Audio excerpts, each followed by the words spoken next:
day. So, yung boyfriend ko talaga yung nag-research ng place na to. So, this is mga, ano siguro, 1 hour ride from Davao City na downtown. So, pumunta kami sa Tamayong, Barangay Tamayong, and then, yung adventure is mga, I think, from Tamayong, mag-hike ka ng mga 1 hour, or if gusto nyo ng rest, mga 1 hour and a half. Kasi medyo yung road papunta dito sa falls is super steep. Okay, so super steep.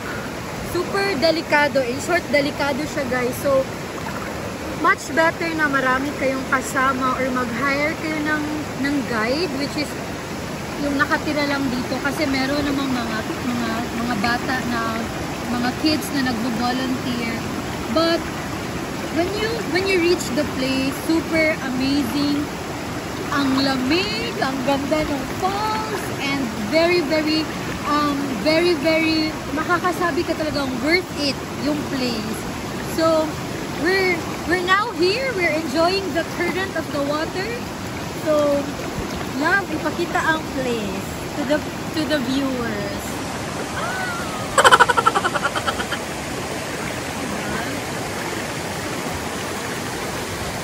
That's how beautiful it is, guys.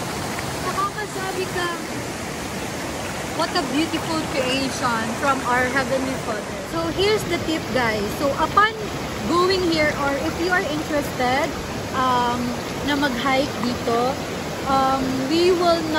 we suggest that you do your own research. Kasi kami, nung pumunta kami dito, guys, nag-research lang din kami, and we thought na yung place is very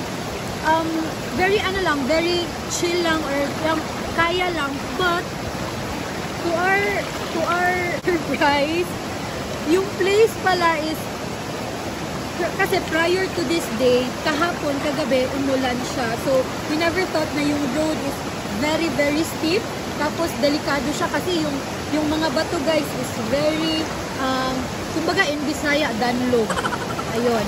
So, yan yung term, very danlog siya. So, if you ask us, if we recommend this to beginners, maybe yes, but maybe also kailangan nyo din siguro muna exercise and do your own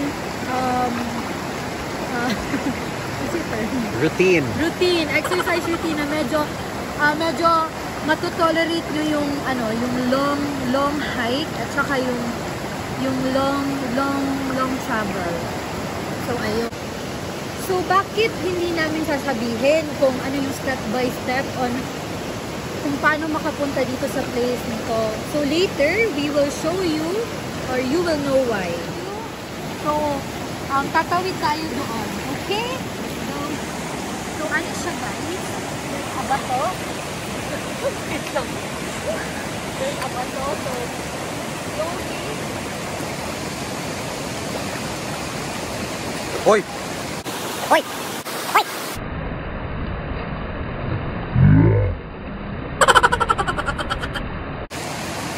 Oh!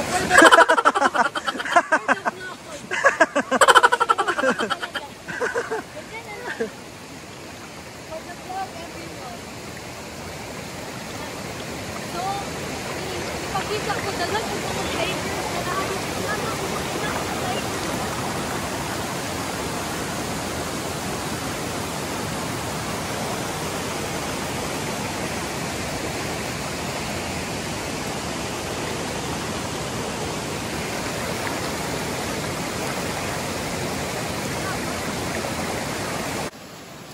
guys, I will explain to you kung bakit hindi namin spoon feed sa inyo kung ano yung step by step na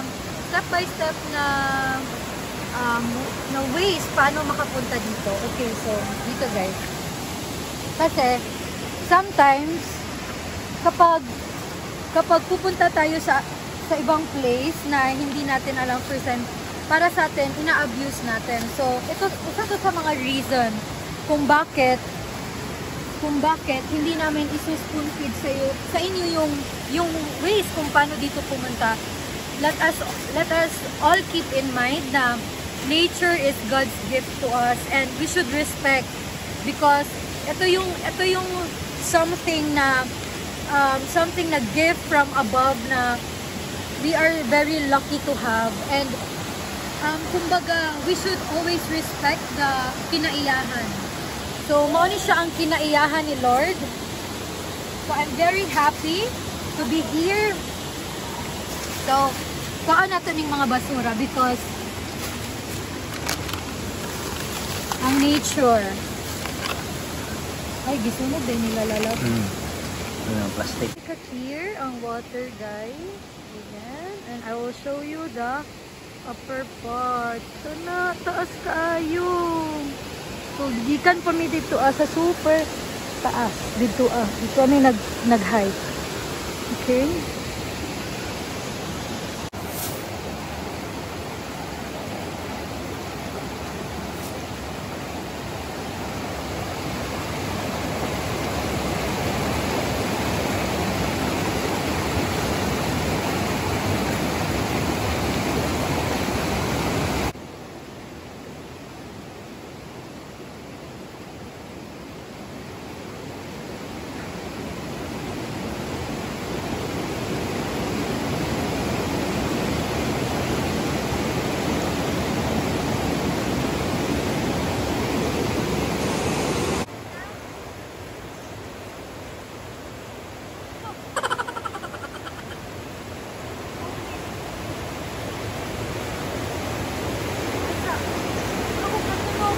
Ha?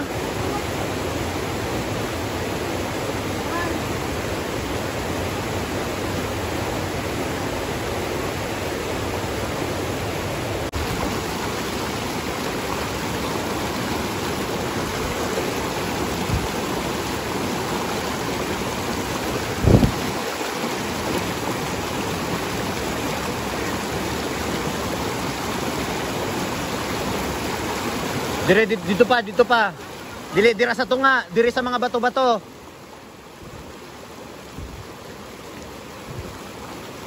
Duko.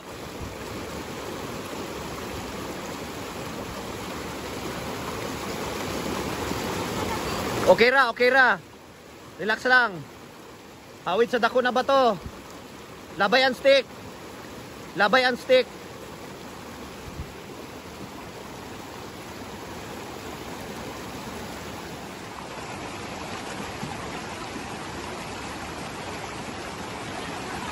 Okay lang. Wala kay electronics.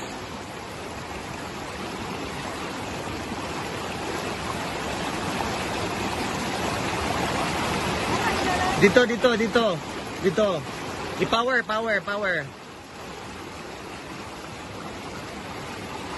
Na, power.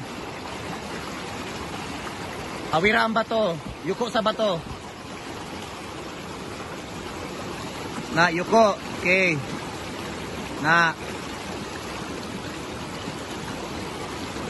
Okay. Okay,